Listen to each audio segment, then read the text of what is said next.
5-1 favourite today. I think it's on the back of stable form rather than good recent efforts. Yeah. Al Jady's got the visor on today, Mark. That replaces the cheek pieces.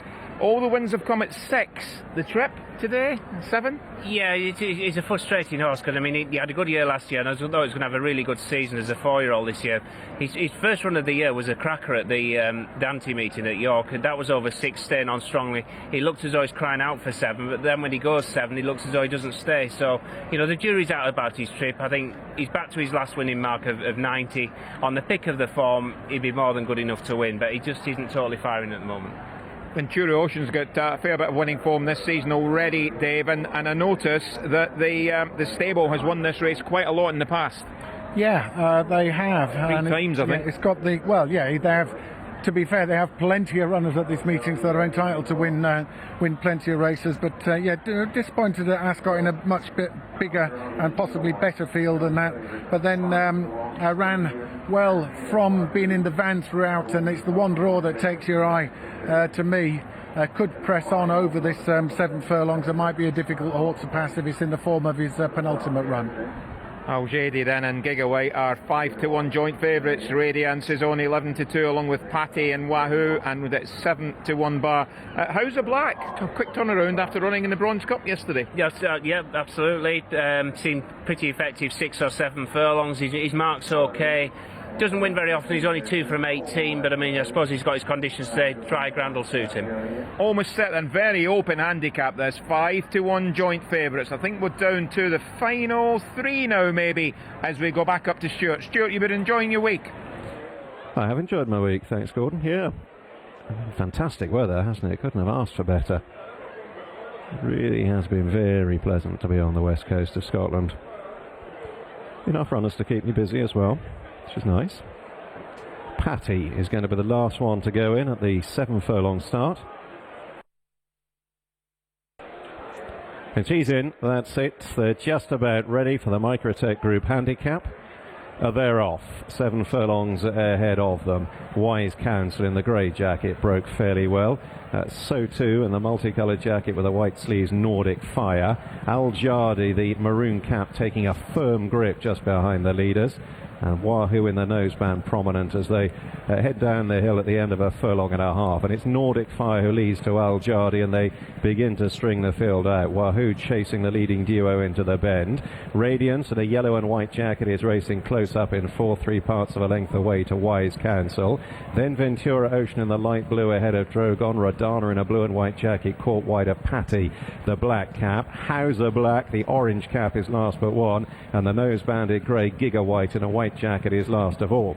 They swing on in then and pass through the halfway point, and it's Nordic Fire narrowly working across on the rail to Al Jardi, and then further to the left Radiance in the yellow and white. Second from the left, Wise Counsel in a grey jacket has come there strongly. On the extreme left, Radana. They're 5 across the track. Ventura Ocean ridden along behind them from Wahoo, and then Patty and Drogon and Hauser Black, and Giga White is last, but it's Wise Counsel who stormed into the lead here just outside the furlong. Moves on by a length from Radana. Hauser Black with the orange cap is staying on stoutly. Wise Counsel now having to fight over on the far side. Radiance yellow cap battling away. Here's Radana on the near side. Wise Counsel does enough.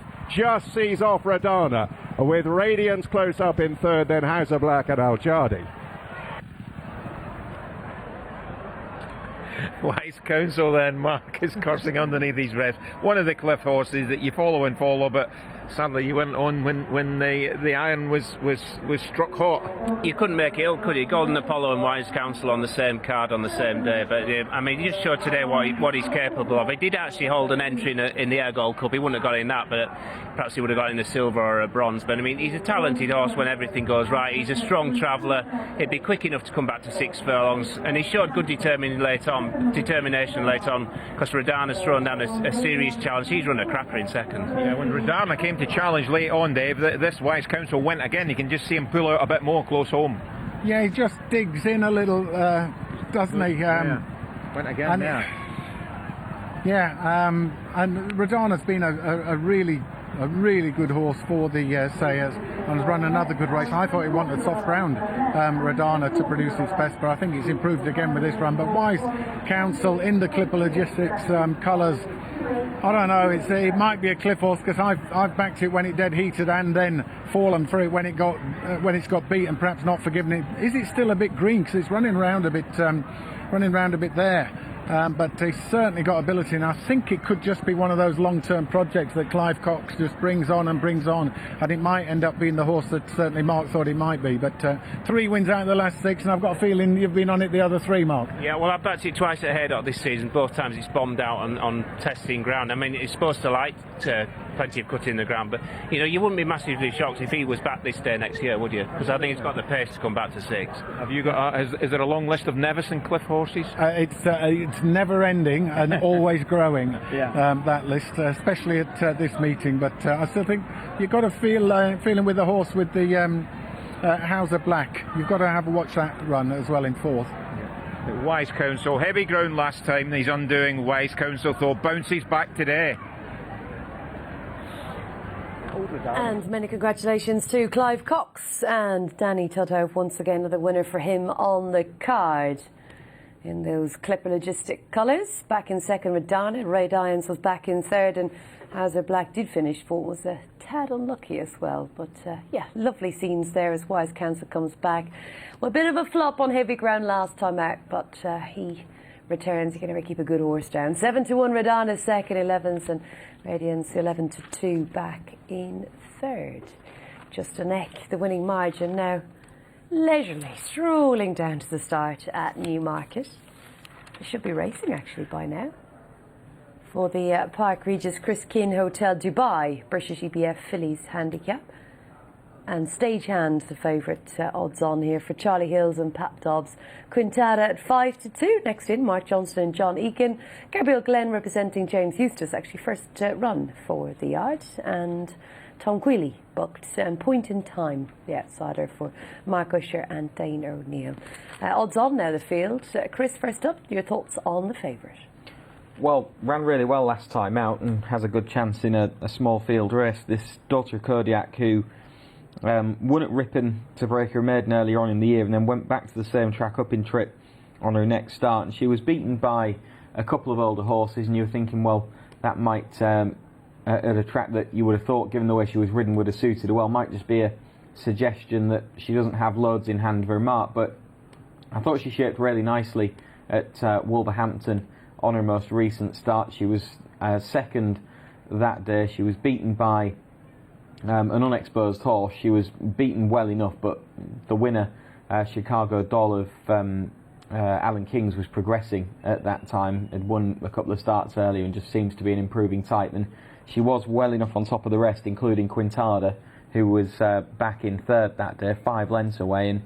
And despite having a pull at the weights this time around, you would think might just struggle to turn around that form, because the pull isn't that significant. Chelmsford City Pursuer 11-8, the favourite, just the 3 of them, and that will be coming very, very quickly after Newmarket. What about Quintada? 11-4 from Mark Johnston, who's had a decent day. The filly who has been, I don't know, a little bit hit and miss, maybe, would you say? Yeah, got an easy enough time of things in front in a small field when winning at Catterick back in July. Hasn't managed to go on from that. As I said, was 5 lengths behind Stagehand last time out, and no obvious reason as to why that form would be turned around, really. I thought Gabriel Glenn was a bigger threat.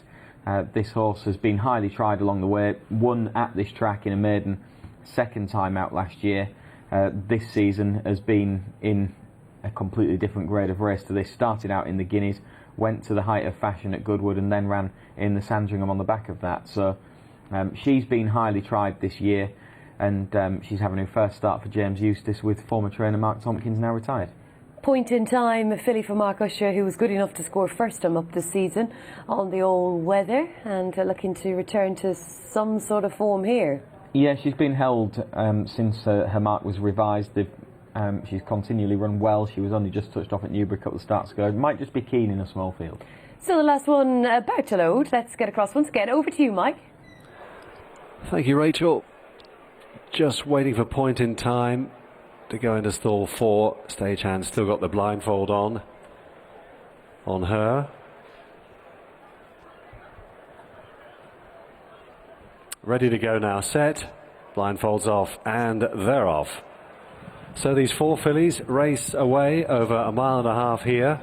The Park Regis Criskin Hotel Dubai British EBF handicap underway. Stagehand takes the field along from the white jacket, green hoops of Quintada on the outside. Garrel Glen settling in 3rd place, and locked away in 4th and last is Point in Time. They race for a couple of furlongs while they start to take a turn here and race on to the final 10 furlongs then down the home straight. So already the favourite setting out her stall, Stagehand, and takes Quintada along down the Rowley Mile now. 2 lengths away back in 3rd place is Garrel Glen, with on the inside the yellow cap of Point in Time, travelling comfortably enough as they continue towards the last mile here.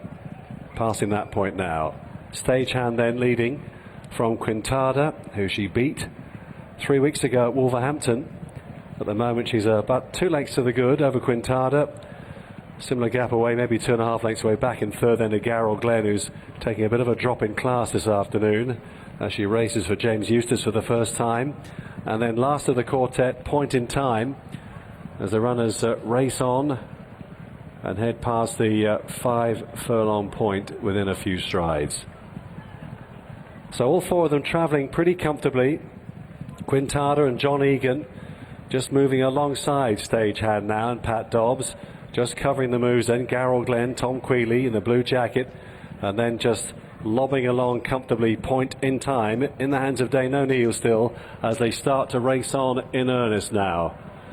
So they're racing down towards the final 3 furlongs here, and Quintada is taking on Stagehand. At the moment is being ridden to do so. Stagehand's rider though, Pat Dobbs, sitting pretty motionless. Now he's asking her to go and sort this race out. There's nothing between them though. Quintada battling away quite gamely. Garrel Glen is trying to mount a challenge on the outside as they race down towards the final furlong and a half. Then on the outside is Point in Time. Quintada has seen off Stagehand, who's got out quite quickly. It's Quintada then battling on, passing the furlong marker, who leads by a couple of lengths from Garrel Glen in 2nd, staying on strongly. Point in Time on the outside, but surely too late. And Quintada in the hands of John Egan comes home to win by a couple. Point in Time was 2nd, Garrel Glen, and Stagehand disappointing last of 4. Back to winning ways, and as tough as you like. Quintada for Mark Johnston, John Egan. Over to Chelmsford we go, where Pursuer's the 6-4 favourite, Lenya 15-8, and Malika E. Jahan 2-1. Last one loading. Here's Anthony Ennis. Jahan will complete the line. 3 runners locked away, ready, and they're off. Race away. Pursuer was a step slow as well. Gave them a couple of lengths start for this Betts Tote Scoop 6 at totesport.com. EBF Fillies Novice Stakes, and Lenya has been allowed to go into an early lead in the white colours of George Strawbridge, leading up the grey filly, 5th at Newmarket on her sole start, and she leads by 2 lengths to Malika E. Jahan, the yellow and black colours under Daniel Muscat, racing in 2nd place. Also ran at Newmarket on her only other start. That was nearly a year ago now. She finished 6th that day. She's racing in 2nd place, and the back mark of the trio is Pursuer, who got a little bit warm beforehand in the orange and black.